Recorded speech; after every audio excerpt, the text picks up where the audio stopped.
na noite de ontem, de assistir a presidente Dilma Rousseff dar uma entrevista à rede de televisão SBT. E ouvimos também, agora há pouco, o senador do PT fazer referência também ao momento político que nós estamos vivendo. Em relação a esses dois temas, acrescido também da mobilização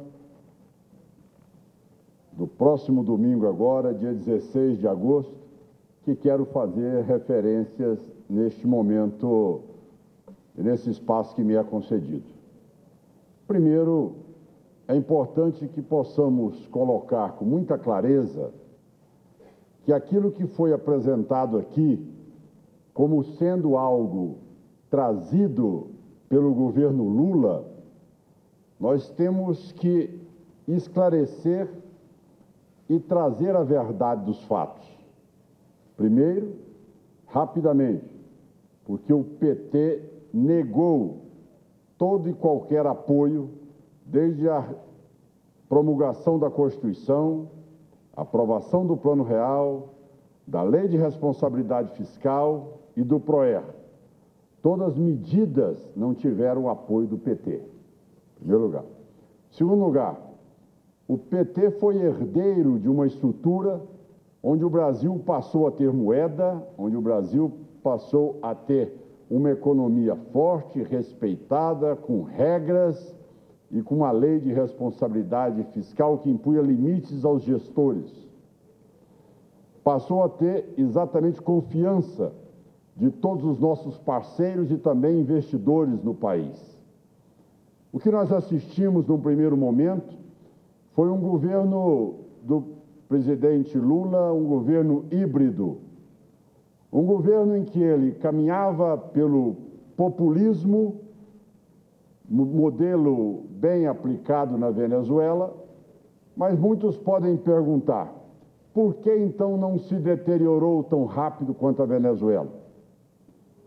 Porque realmente tinha ali um braço que mantinha a política econômica herdada do governo Fernando Henrique Cardoso, que era o ministro da Fazenda, o presidente do Banco Central, que também quase que ocupava o Ministério da Fazenda, Henrique Meirelles, que dava a continuidade a toda a política econômica anteriormente implantada no país e que, com isso, ainda sobreviveu diante daquela herança que recebeu do governo anterior, que nós produzimos tantas mudanças.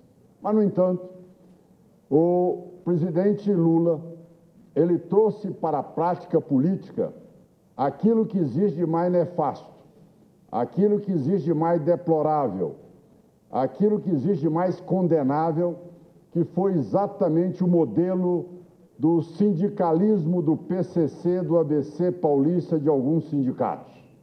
Aí sim, trouxe para dentro da estrutura do poder uma prática e uma escalada da corrupção sem precedentes.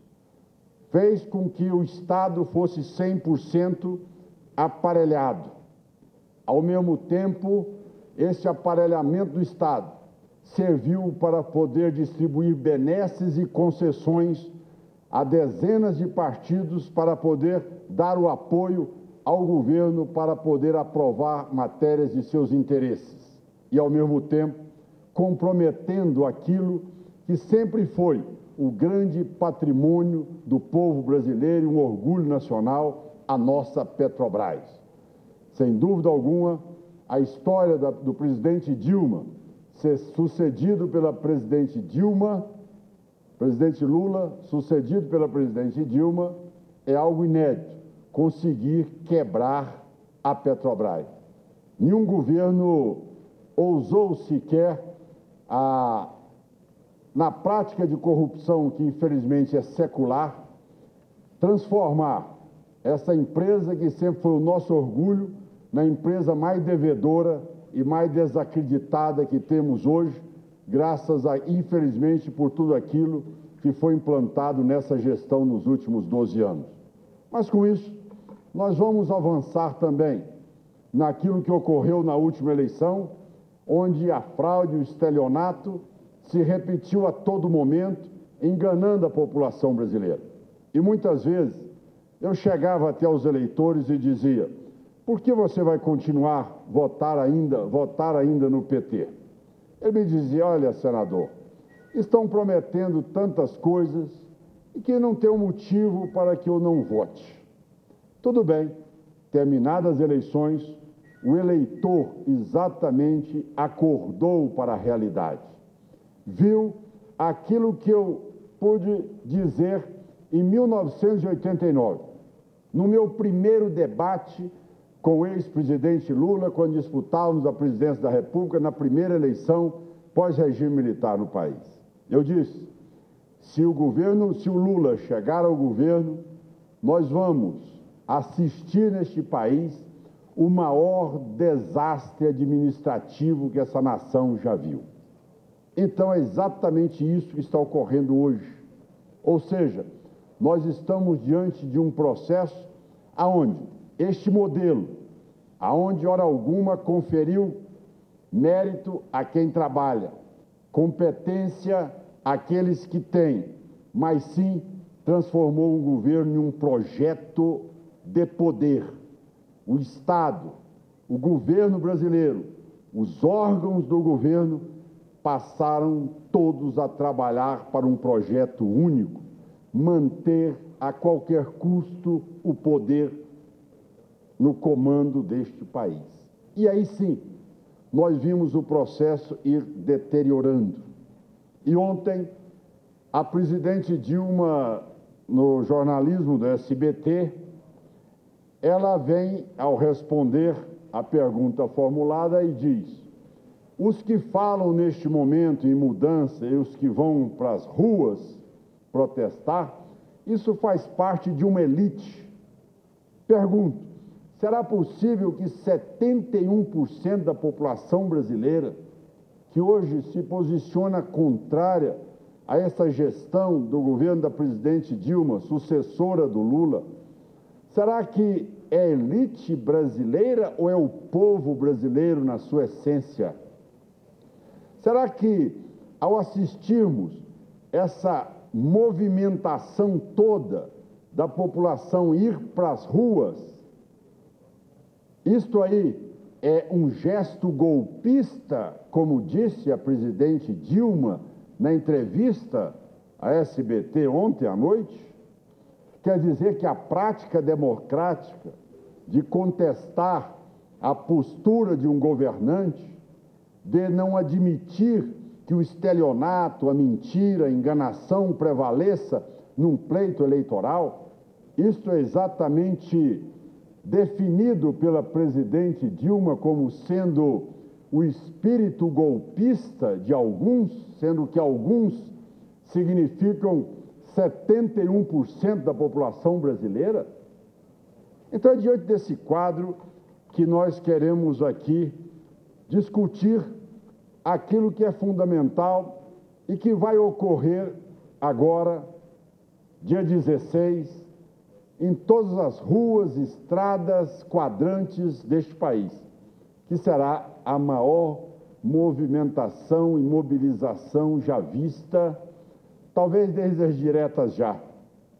Momento onde todo cidadão brasileiro vai se vestir com aquele mesmo espírito de dizer em alto e bom som que precisa acordar muitas lideranças políticas que ainda estão anestesiadas pelo canto das sereias, que ainda estão anestesiados pelas benesses dos ministérios que receberam e dos cargos que nomearam ou das concessões que lhe foram repassadas, fazendo com que não enxergasse o sentimento da população e voltasse a um debate inócuo, estéril, como esse que foi apresentado como Agenda Brasil, que não é nada mais do que um pano de fundo, mais falso do que nota de R$3, e que nada tem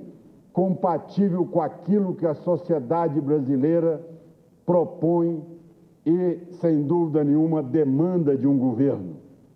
Onde está ali o corte dos ministérios, do número de comissionados, dos gastos do governo, da diminuição dessa máquina paquiderme do governo federal? Quer dizer que a crise, o responsável é exatamente o aposentado, a viúva, são aqueles exatamente os trabalhadores, e de repente o governo pousa de defensor de quem trabalha e produz no Brasil? Mas como? Se 71% da população brasileira rejeita o atual governo.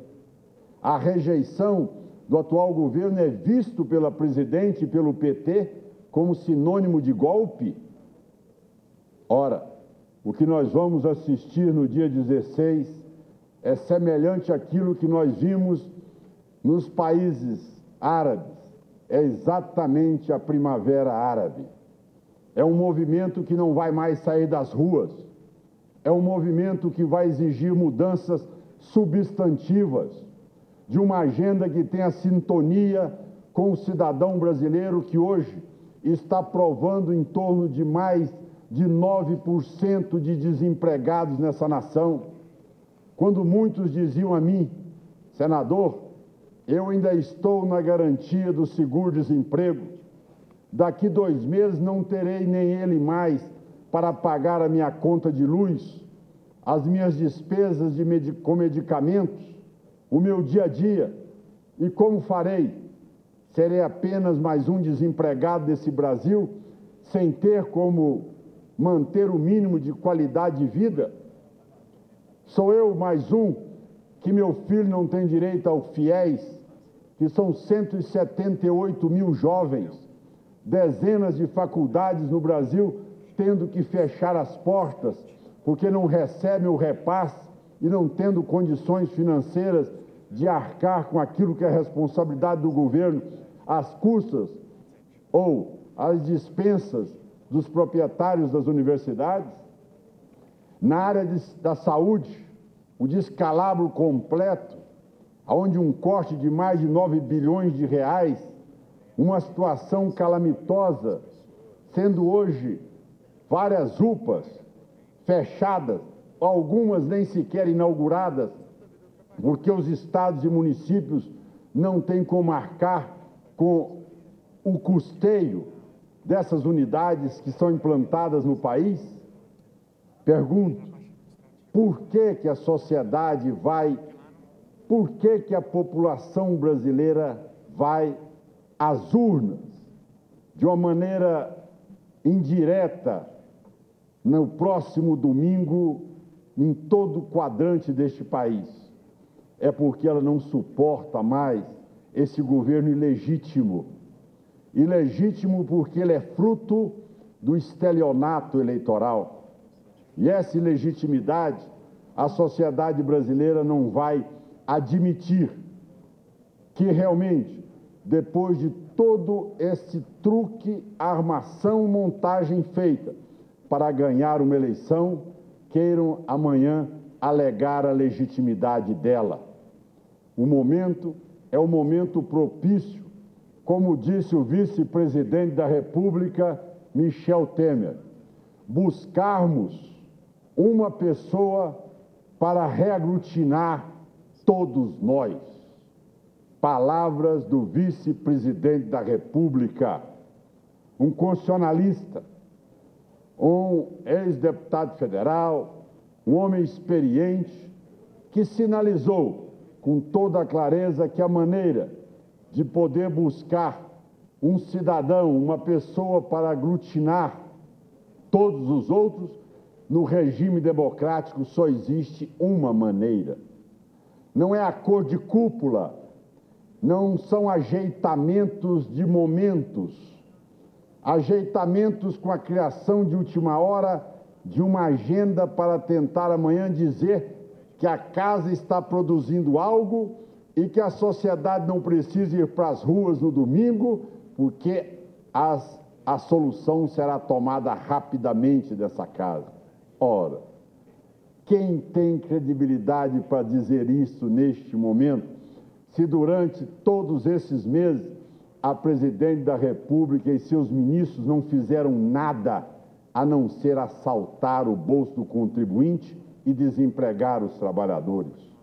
Por isso, eu concluo dizendo que a mobilização do próximo domingo, dia 16, é algo que vai mostrar para esta Casa, para o Senado Federal, para a Câmara dos Deputados, que a agenda é a agenda produzida na rua, é a agenda do cidadão que está vivendo o momento de desgoverno que nós estamos passando. Esta é a agenda que tem que ser pautada aqui nesta casa.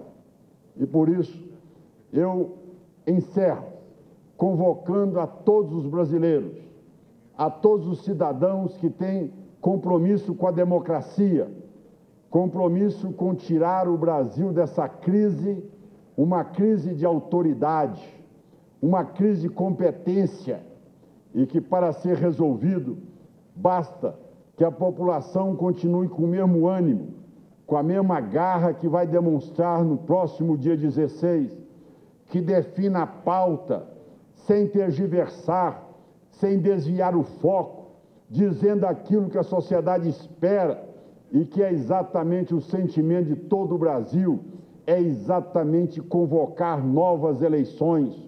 Isto é sinal da democracia, está previsto na Constituição brasileira. O uso indevido de caixa 2 numa campanha eleitoral, cai a chapa, é comprometido toda ela. A falta de credibilidade, hoje, com que o governo está levando toda a economia a esse colapso completo, faz com que tenhamos os resultados que nós estamos tendo neste momento. O momento é grave e a gravidade, esta casa tem que assumi-la de cabeça erguida, com a coragem de não buscar agenda que sejam ajeitamentos de grupos ou de interesses, mas trazer uma agenda que seja, sim, interesse da sociedade brasileira para tirar o país das mãos de um governo incompetente, incapaz, que não cansa de produzir barbáries a cada dia, como essa que vem acometendo a economia do país, com consequências graves a toda a sociedade brasileira. Por isso, eu quero desejar a todos os brasileiros muita energia, garra, fé, que o dia 16 seja a maior expressão de cidadania que a população brasileira já deu em toda a sua história, e que a continuidade do dia 16 seja exatamente a convocação de novas eleições para buscarmos alguém que possa unificar as pessoas, o país, para sair da crise. Muito obrigado, era o que eu tinha a dizer.